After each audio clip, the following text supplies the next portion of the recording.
আমরা অনেক সময় ভয় পেয়ে যাই আমাদের জীবনে চলার পথে। এটা যেন একটা অবিচ্ছেদ্য অঙ্গ।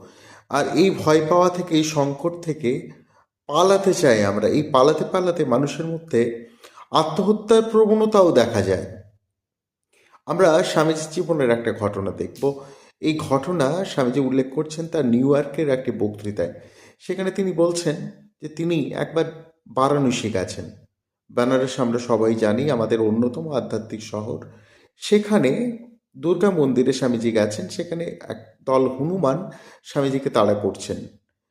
এবার স্বামীজি তাদের ভয় পেয়ে স্বামীজিও দৌড় লাগাচ্ছেন। এমন সময় একজন সাধু বললেন, দাঁড়াও, ওদের মুখোমুখি দাঁড়াও। স্বামীজি যেই ওদের মুখোমুখি দাঁড়ালেন, সেই হনুমানগুলো, সেই হনুমানের দল তার থেকে পিছনে পালালো। আমরা আমাদের সংকটের মোকাবিলা করার জন্য তার মুখোমুখি দাঁড়ালে সংকট আমাদের থেকে পিছিয়ে যাবে। এটাই স্বামীজি জীবনের শিক্ষা।